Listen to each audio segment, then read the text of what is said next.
हम बहुत ही ज्यादा गरीब थे। मेरे बचपन में ही मेरे बाबा इंतकाल कर गए थे। यूँ हमारे घर में खाने के लाले पड़ चुके थे, लेकिन मेरी माँ खुद पुरुष थी। वो किसी के आगे हाथ नहीं फैलाती थी। यूँ तो हमारे खानदान में सब अमीर लोग थे, लेकिन अब्बा के इंतकाल के बाद किसी ने हमारी मदद नहीं की थी।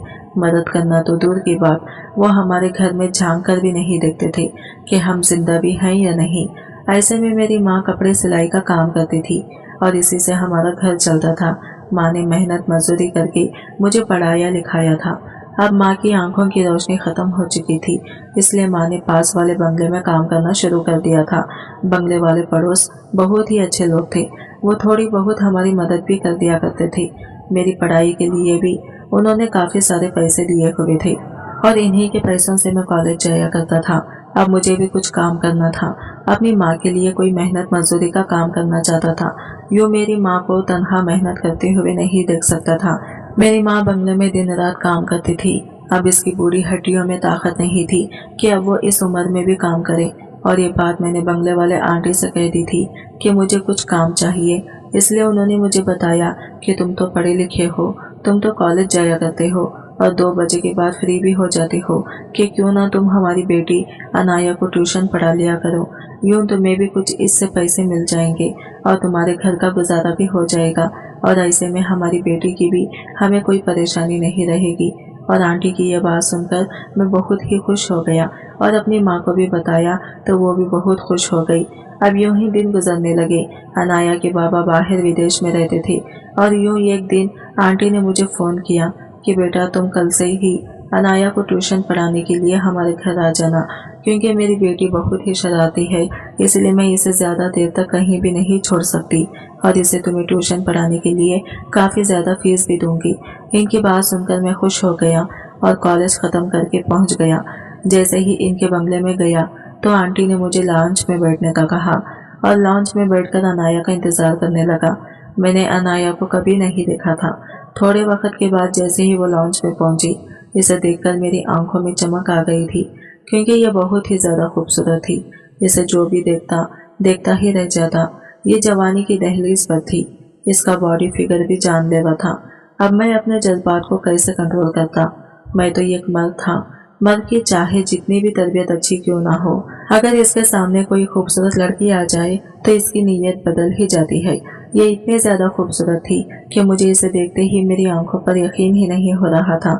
जो लड़की वो मेरे सामने बैठी हुई थी, वो लड़की है या कोई आसमान की परी। वो मेरे सामने आकर बगल में ही बैठ गई। इससे पहले तो मैं लड़कियों को नज़र उठाकर भी नहीं देखता था, क्योंकि मेरी माँ ने मेरी तरबियत बहुत अच्छी की थी और ना ही मेरे कोई बहन थी और मैं इकलौता ही था। वो खूबसूरत होने के साथ साथ बहुत बड़ी अमीरजादी भी थी, इसलिए मैं इसके आगे बहुत सम्मान के साथ बात कर रहा था। कुछ देर के बाद मैं इसे पढ़ाता रहा और इससे कहा आज के लिए इतना ही काफ़ी है। ये कहकर मैं अपने घर चला गया, लेकिन मेरा दिमाग इसके बारे में सोच रहा था। अनाया तो बहुत ही खूबसूरत थी। वो मेरे दिल में बस गई थी। अनाया तो मुझे काफ़ी सीरियस तबीयत की लग रही थी। देखने से तो मुझे कुछ भी नहीं लग रहा था कि वो वाकई शरारती है, लेकिन अगले दिन मैं ये देखकर हैरान हो गया। मैं अनाया को बिना बताए इसका घर चला गया था। जब मैंने इसे छोटे ड्रेस में देखा तो मैंने जल्दी से आंखें झुका ली। वो अपने दोस्तों के साथ खेल रही थी। मैं जब भी इसको देखता मेरे दिल के जज्बात उभरते रहते थे और यूं ही मैं नजरें झुकाए खड़ा हुआ था। जब इसकी नज़र मुझ पर पड़ी तो वो भागकर अपने कमरे में चली गई और अपने कपड़े चेंज करके मेरे पास आई और पढ़ने के लिए बैठ गई। अब वो थोड़े बहुत बड़े कपड़े पहनकर आई थी। इससे पहले तो इसने इतने छोटे कपड़े पहने थे कि इसे देखते ही मर्द की नीयत खराब हो जाती और मैं अपना सर झटक कर इसे पढ़ाने लगा। अब मैं इसकी तैयारी करवा रहा था और इससे कहा कि मैंने तुम्हें टेस्ट की बहुत अच्छी तैयारी करवाई है और तुम्हें अपने क्लास में अव्वल नंबर से पास होना है। नहीं सर, मुझे बायोलॉजी कुछ समझ नहीं आती। मैं इसमें अच्छे नंबर तो नहीं ला सकती, लेकिन पास जरूर हो जाऊंगी। मैं इसकी बात सुनकर इस पर गुस्सा होते हुए कहने लगा, मैंने तुम्हें इतनी अच्छी तैयारी करवाई है और तुम कह रही हो कोशिश करूंगी इम्तिहान में पास होने की। तुम्हें किसी भी हाल में इस टेस्ट में पास होना ही है, वरना मैं तुम्हें ऐसी सजा दूंगा कि तुम सोच भी नहीं सकती। वो मेरी इस तरह की बातें सुनकर हैरानी से मुझे घूरे जा रही थी और अगले दिन इसका टेस्ट था और सच में इस टेस्ट में वो फेल हो गई थी। मैं इसको खूब बातें सुनाई और इसे कहा अब सजा भुगतने के लिए तैयार रहना। मैं अब दिल में कुछ और ही सोच रहा था। मेरे ऊपर शैतान सवार हो चुका था। मैं इस लड़की के साथ कुछ गलत करना चाहता था। इसकी खूबसूरती मेरे वजूद को कपा रही थी। वो मुझे हैरान नजरों से देख रही थी। मैंने इससे कहा, मेरे पास आओ। मैं अपने चेहरे पर शैतान मुस्कुराहट डाले इसे अपने पास बुला रहा था। अनाया बहुत ही कम उम्र और मासूम सी लड़की थी। वो मेरी बात मानकर मेरे करीब आ गई। मैंने इससे पूछा, तुम कितने साल की हो? वो कहने लगे, मैं तो 14 साल की हूँ और मैं 21 साल का था। और मैं इससे कहने लगा, अगर मैं तुम्हें कोई भी सजा दूंगा तो क्या तुम अपने घर वालों को वो सजा बता दोगी? वो मासूमियत से कहने लगी, नहीं सर, मैं आपकी सजा क्यों बताऊंगी। मैं इसकी बात सुनकर खामोश हो गया था। इसका गुलाबी गालों को देखकर मेरा दिल चाहा कि मैं इसे अपने बाहों में ले लूं, लेकिन मेरा यह दिल सब करने से इनकार कर रहा था। कहीं ना कहीं मेरी माँ की तरबियत ने मुझे ये सब कामों से रोक लिया था। इसलिए मैंने फैसला किया कि नहीं, आज मैं तुम्हें कोई भी सजा नहीं दूंगा, लेकिन आइंदा तुम्हें किसी भी इम्तिहान में फेल हुई तो मैं तुम्हें जरूर सजा दूंगा। और यूं मैं इसे ट्यूशन पढ़ा के अपने घर चला गया। और जैसे ही मैंने अपने घर में कदम रखा तो मेरी माँ फर्श पर बेहोश पड़ी हुई थी। मैं ये देखकर चीखने लगा, माँ उठो, क्या हो गया है तुम्हें? लेकिन ये बेहोश हो गई थी। माँ के हाथ पैर पूरे ठंडे पड़ चुके थे। मैंने जल्दी से अपनी माँ को हॉस्पिटल ले गया तो डॉक्टर ने माँ को चेकअप करके ये कैसी खबर सुनाई, जिसे सुनकर मेरे पैरों तले से जमीन निकल गई थी, क्योंकि माँ मुझे तन्हा इस दुनिया में छोड़कर चली गई थी। ये सुनते ही मुझ पर आसमान टूट पड़ा था। अब मैं इस भरी दुनिया में तन्हा रह गया था। मेरी माँ के बिना मुझे सोना सोना लग रहा था। अब मेरी जिंदगी की गाड़ी यूं ही चल रही थी। माँ की तदफीन के बाद थोड़े दिनों के लिए मैं अनाया को ट्यूशन पढ़ाने के लिए नहीं गया था। कम से कम 1 माह हो चुका था। अब जीने के लिए तो मुझे कुछ काम करना ही था, इसलिए ट्यूशन पढ़ाने के लिए बंगले पर पहुंच गया। और जैसे ही मैं बंगले पर पहुंचा तो आंटी जल्दी जल्दी अपने कपड़े पैक कर रही थी। मैंने पूछा तो आंटी कहने लगी, मैं अभी तुम्हारे घर की तरफ ही आ रही थी, क्योंकि एक इमरजेंसी बन गई है और मुझे फौरन अपने हस्बैंड की तरफ जाना है। इसलिए मैं चाहती हूँ कि तुम अनाया को अपने पास ही रखो, क्योंकि मुझे तुम पर पूरा भरोसा है कि तुम अनाया का बहुत अच्छी तरह से ख्याल रखोगी। मैं थोड़े दिनों में ही वापस आ जाऊंगी।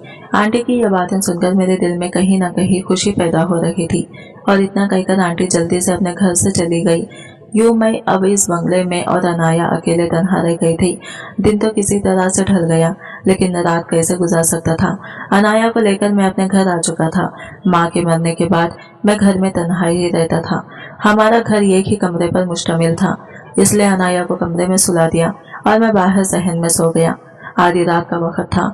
मैं अपने जज्बातों को कंट्रोल करके सोने की कोशिश कर रहा था, लेकिन मुझे नींद नहीं आ रही थी, क्योंकि इतनी खूबसूरत लड़की मेरे घर में अकेली थी। मैं कैसे अपने जज्बातों को कंट्रोल कर सकता था। रात के 3 बजे थे और तूफानी बारिश शुरू हो चुकी थी। ऐसे में अनाया डरकर मेरे पास आ गई थी, क्योंकि बिजलियों के गरजने की आवाज से अनाया बहुत ही ज्यादा डर रही थी। वो तो बहुत छोटी सी और मासूम सी थी, इसलिए कमरे से बाहर आकर मुझसे कहने लगी, क्या मैं आपके साथ सो जाऊं? जैसे ही इसने मुझे ये बात कही, मेरे दिल में तो लड्डू फूट रहे थे, क्योंकि मन ही मन में ये सोच रहा था कि मैं इस लड़की से अपनी ख्वाहिश को पूरा करूंगा।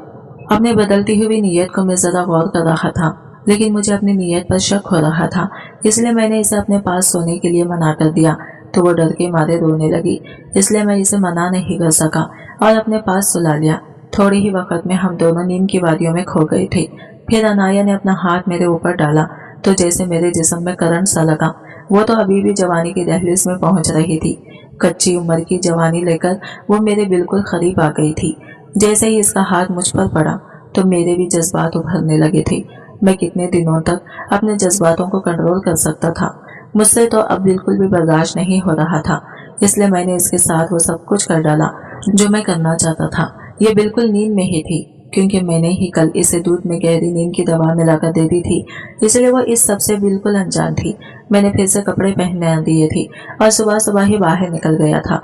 और जैसे ही ये उठी तो और भी खूबसूरत लग रही थी, इसलिए मैंने इसके साथ रोजाना ऐसा ही करने लगा। 8 दिन गुजर चुके थे और आंटी भी वापस आ चुकी थी और यूं अनाया भी मेरे घर से जा चुकी थी। अब मैंने ये फैसला कर लिया था कि मैं ये शहर छोड़कर कहीं दूर चला जाऊंगा। अब मैं यहाँ हरगिज भी नहीं रह सकता था। जो मैंने किया वो सबके सामने आने से पहले मैं यहाँ से निकल जाना चाहता था। मैंने अपने कपड़े पैक किए और यहाँ से दूर चला गया। इस छोटे से शहर में मैंने नौकरी करके अपना गुजारा कर रहा था, लेकिन मैंने अभी तक शादी नहीं की थी। बस ऐसे ही तन्हा जिंदगी गुजार रहा था। एक दिन मैं मार्केट गया हुआ था कि अचानक मेरी नजर एक बच्चे पर पड़ी, जिसे देखते ही मुझे अनाया की याद दिला गया। वो बच्चा दौड़कर अपनी माँ के गले लग गया। इसकी माँ पीठ किए पीछे को खड़ी थी। मैं ये सब नजारा देखकर कुछ इमोशनल फीलिंग्स जागी थी। मैं ये देखकर आगे निकल रहा था कि कोई बच्चे की आवाज आई, बाबा। मैंने जैसे ही पीछे मुड़कर देखा तो ये कोई और नहीं बल्कि वही बच्चा था जो बिल्कुल अनाया की शक्ल का था, बहुत ही खूबसूरत था। ये बाबा बाबा कहते मेरे पैर पकड़ लिए। मैं जैसे ही इस बच्चे को उठाने लगा तो मेरी नजर सामने खड़ी एक लड़की पर पड़ी, जिस पर नजर पड़ते ही मेरे होश उड़ गए थे, क्योंकि वो लड़की कोई और नहीं अनाया ही थी। क्या यह अनाया का बच्चा था? मैं तो इसे देखते ही शॉक्ड हो गया था। वो एक बच्चे की माँ बन गई थी और वो भी मुझे सामने खड़े दुखी भरी नजरों से देख रही थी। धीरे धीरे कदम बढ़ाते हुए वो मेरे पास आई थी और मुझसे कहने लगी, तुमने तो इस रात मेरी जिंदगी बर्बाद करके रखी थी। अनाया, क्या ये तुम्हारा बच्चा है? तभी अनाया ने मेरी बात काटते हुए कहा, ये मेरा नहीं तुम्हारा बच्चा है। मैं तो इसकी बातें सुनकर दंग रह गया था और वो मुझसे रोते हुए कहने लगी, हाँ, उस रात 8 दिन तक तुमने मेरे साथ जो किया, इसका नतीजा ये बच्चा है। जब तुमने मेरे साथ बेहोशी की हालत में वो सब कुछ करते रहे जो मैंने ख्वाब में भी नहीं सोचा था। मैं और मेरी माँ तो तुम पर अपने से भी ज्यादा भरोसा करते थे, लेकिन तुमने क्या किया मेरे साथ? तुमने तो मेरी जिंदगी बर्बाद करके रख दी। जब तुम ये शहर छोड़कर चले गए तो मेरी तबीयत बहुत ही खराब हो गई थी। जब मेरी माँ ने मुझे हॉस्पिटल ले गई तो डॉक्टर ने हमें यह कैसी खबर सुनाई जिसे सुनकर हमारे होश उड़ गए थे। तुम्हारा यूं शहर छोड़कर जाना और मुझे यह खबर मिलना, पूरा शक तुम पर जाता था। मेरी माँ ने समझ लिया था कि ये तुमने ही मेरे साथ किया है। हम माँ बेटी एक दूसरे के साथ गले लगकर फूट फूट कर रो रहे थे। अब हमारे पास कुछ नहीं बचा था तो हम इस बच्चे को इस दुनिया में ले आए। इस नाजायज बच्चे को कौन अपनाता? इसलिए मैंने शादी भी नहीं की और अब इस बच्चे के साथ रहकर अपनी जिंदगी गुजार रही हूँ। अनाया की बातें सुनकर मुझे दुख हुआ था और मैं अनाया से माफी मांगने लगा और मैं भी फूट फूट कर रोने लगी। और अब अपनी गलती को सुधारने के लिए मैंने अनाया को शादी के लिए प्रपोज कर दिया। लेकिन अनाया भी अब तन्हा थी और इस बच्चे को बाप का प्यार मिलने के लिए अनाया ने भी मुझसे शादी करने का फैसला ले लिया और यूं हम शादी करके सेटल हो गए। आज हमारी शादी की पहली रात थी। जैसे ही मैं कमरे में दाखिल हुआ तो अनाया बेड पर दुल्हन बनी बैठी हुई थी। भाई इसके करीब गया और इसका हाथ थामा और फिर से सच्चे दिल से माफी मांगने लगा, क्योंकि मैंने जो इसके साथ किया था वो माफी के लायक नहीं था। अब अनाया भी मुझे सही दिल से माफ कर चुकी थी और मेरी इस रात को रंगीन बना दिया। अब हम दोनों खुशहाली जिंदगी गुजार रहे हैं अपने प्यारे से बेटे के साथ। वो धुले हुए कपड़ों की टोकरी उठाए सीढ़ियां उतर रही थी। इसके आगे 3 साल हादी भी अपने गेंद हाथ में पकड़े सीढ़ियां उतर रहा था। अचानक वो झुका और सीढ़ियों से लड़ते हुए नीचे जा गिरा और इसके सर से खून का फौरन फूट पड़ा। हादी की चीखों में इसकी चीखें भी शामिल हो गई थी और वो टोकरी फेंक कर दौड़ते हुए सीढ़ियां उतरकर नीचे आई और इसको अपनी गोद में उठा लिया। इनकी चीखें सुनकर ताहिरा और अब्बा जी भी इन तक पहुंचे। ताहिरा हादी को इस हाल में देखकर तड़प उठा। तुमने अपनी असलियत दिखा दी। अपने बच्चे के पैदा होने से पहले इसे मारने का कामयाब कोशिश की है। तुम लाख प्यार जताओ मगर तुम हो तो इसकी सौतेली माँ और आज तुमने सौतेलेपन का इस जलन को जाहिर कर ही दिया है। अगर आज मेरे बेटे को कुछ हो गया तो मैं तुम्हें भी जिंदा नहीं छोड़ूंगा, समझी? ताहिर हादी को इसकी गोद से छीनते हुए गुजारा और वो इस इल्जाम पर सुन होकर रह गई थी और अब्बा जी खामोश तमाशाई बने ये सब देखते रहे। वो हादी को लेकर हॉस्पिटल चला गया और वो सीढ़ियों पे बेदम सी होकर बैठ गई। अब्बा जी आगे बढ़े और इसके सर पर हाथ रखकर अपने कमरे में चले गए। ताहिर के अल्फाज ने इसे अंदर तक काट कर रख दिया था और इस तकलीफ से निकलने वाले आंसू इसका दामन भिगोने लगे थे। जैनब को शुरू से ही बच्चे बहुत अच्छे लगते थे। वो कल 3 बहन भाई थे, बड़ी आपा, असद भाई और जैनब। जैनब अपने घर में सबसे छोटी थी। जब वो 8वीं जमात में थी तो सामने वाली नुसरत बाजी ये रिश्ते में जैनब की कजिन थी कि हाँ, इनकी सबसे बड़ी बेटी आमिना पैदा हुई। जैनब की तो समझो ईद हो गई। वो अपना सारा वक्त नुसरत बाजी के पास गुजारती और आमना को उठाए उठाए फिरती। आमना थोड़ी बहुत बड़ी हुई तो इसे अपने साथ अपने घर ले आती। आमना भी इस पर बहुत हल गई थी और इसके पास बहुत खुश रहती थी। आमना जब भी इसके पास रहती नुसरत बाजी बेफिक्र रहती, क्योंकि जैनब छोटे होने के बावजूद आमना का बहुत ख्याल रखती थी। नुसरत बाजी सबसे यही कहती, भाई सच्ची बात तो यह है मेरी आमना को तो जैनब ने ही पाला है। जैनब में कोई तो खास बात जरूर है जो बच्चे इतनी जल्दी इसकी तरफ मायल हो जाते थे और इसके पास खुश और मुतमईन रहते थे। अगर वो रोते हुए बच्चे को भी उठा लेती तो वो भी चुप हो जाता था। जैनब सेकेंड ईयर में थी जब बड़ी आपा भी आकर अमेरिका चली गई। वो 2-3 साल बाद मुश्किल पाकिस्तान का चक्कर लगा पाई थी। इनके तीनों बच्चे दूर होने के बावजूद जैनब की बहुत करीब थे। 4 साल पहले असद भाई की शादी हुई थी और इसके साल 1.5 साल बाद माहिन पैदा हुई थी।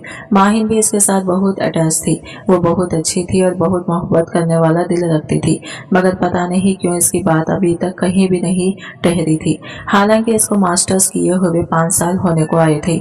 इसके अम्मी अब्बू इस बात को लेकर खासे परेशान थे। ताहिर असद का बहुत अच्छा दोस्त था। असद के साथ अक्सर घर आता जाता था। असद और ताहिर की ये दोस्ती दोनों खानदानों की भी दोस्ती बन चुकी थी।